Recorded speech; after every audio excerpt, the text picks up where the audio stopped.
Welcome back to 105 by 68 Power. This is the third and final episode in our series on Why Own a Club? Power, Identity, and Non-Financial Returns. In the previous two episodes, we explored how football ownership moves far beyond business logic, functioning instead as a source of visibility, status, identity, and political or strategic leverage. In this final part, we turn our attention to the structural consequences of those motivations. We will look at how football ownership can become a proxy space for power, how authority is sometimes exercised without technical competence, and why football, as a system, is uniquely capable of absorbing irrational decisions that would be unsustainable in most other industries. From there, we will consolidate everything into a clear framework of non-financial returns, before closing the chapter by reframing the question of ownership itself, not as a puzzle or a paradox, but as a coherent response to the kind of power football uniquely concentrates. Our first topic of the day is proxy power and opportunity allocation in football ownership. There is a recurring ownership dynamic in football that is best understood not as individual eccentricity, but as a structural function within certain wealth and family systems. In these cases, football clubs operate as proxy power environments, spaces where authority, visibility, and decision-making are exercised without directly affecting the core economic assets of a family or group. This is often referred to cautiously as the unfit heir scenario, though the term can be misleading if taken literally. The issue is rarely a lack of intelligence or effort, but rather a mismatch between individuals and the primary business of the family. Football provides an alternative arena in which power can be exercised meaningfully, while risk is partially isolated from the main source of wealth. In this configuration, the club functions as a contained authority zone. It absorbs ambition, ego, experimentation, and sometimes error in a setting where outcomes are uncertain by nature and accountability is diffuse. Sporting performance depends on many variables, which allows decision-making to be imperfect without immediately threatening the legitimacy of those in charge. Importantly, this logic should be distinguished from a related but separate phenomenon, opportunity allocation, or what might be called job placing. In some cases, ownership allows family members to be installed in roles such as player, coach, executive, director, CEO, or president, positions that would be extremely difficult to access through open market competition. This is not necessarily about containment, but about opportunity creation.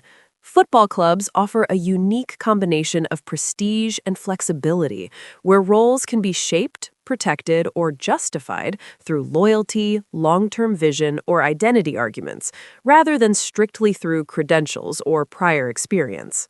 What makes football particularly suitable for both dynamics is its structural insulation. High visibility coexists with limited operational transparency, and success or failure is interpreted emotionally rather than analytically. Decisions are judged in hindsight, outcomes are probabilistic, and narratives often override process evaluation. As a result, football tolerates forms of authority and role allocation that would be unsustainable in most corporate or institutional environments. Mistakes are absorbed by the system, reframed by context, or deferred to future seasons. The broader insight is not about individuals, but the system itself. Football has an exceptional capacity to absorb irrationality, protect experimentation, and sustain authority despite uncertainty.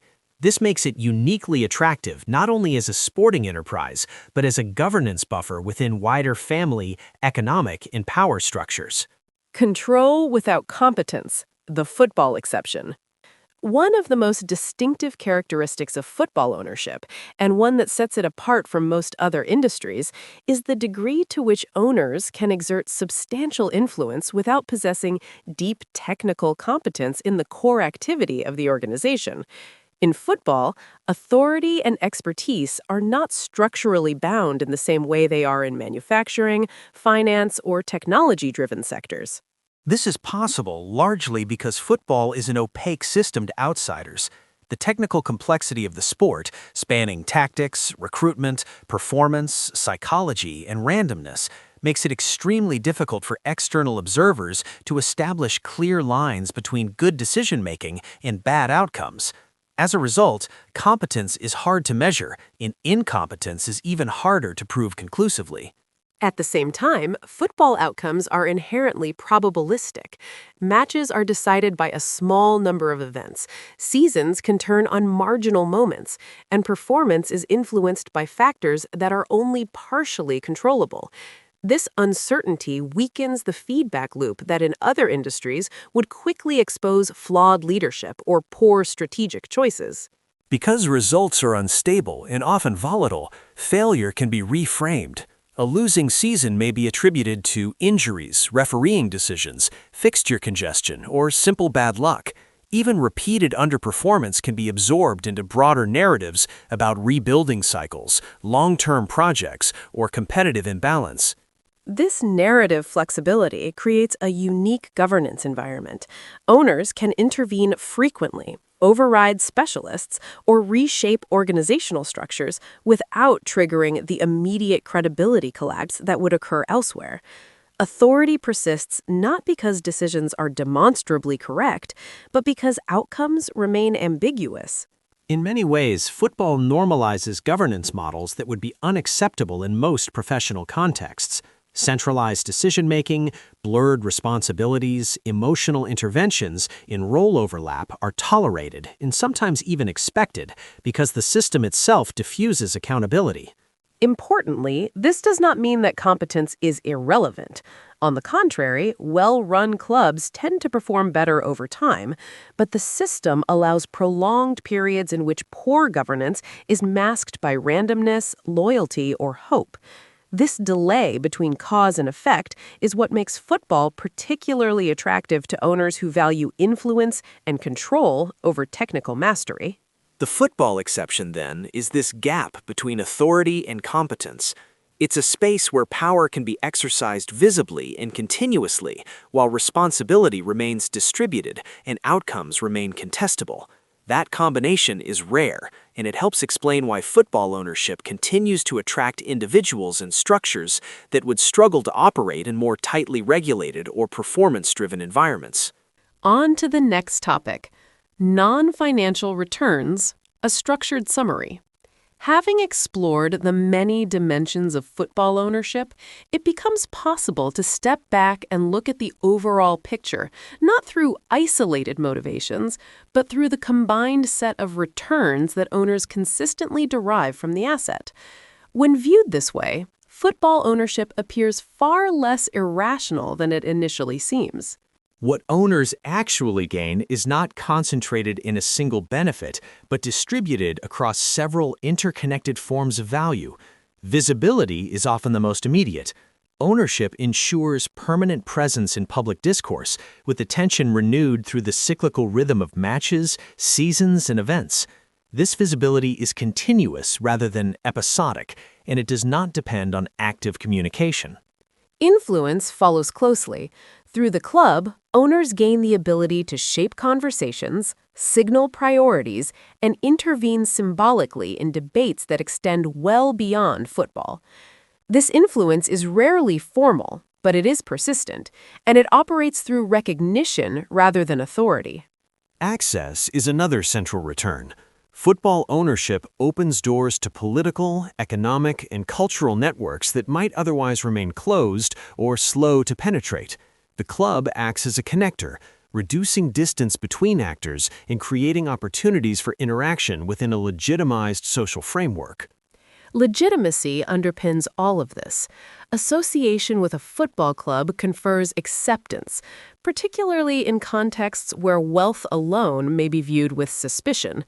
The club functions as a social intermediary, translating private capital into publicly recognized participation within collective life. There is also the dimension of identity control. Owners influence how the club represents itself, which narratives are emphasized, and how the past, present, and future are framed. In doing so, they partially shape collective meaning, aligning their own identity with that of the institution. Agenda-setting power emerges from the accumulation of these elements. Owners may not dictate outcomes, but they influence what is discussed, what is prioritized, and what is normalized. Over time, this ability to frame issues becomes a powerful form of soft control. Emotional leverage and historical imprint complete the picture.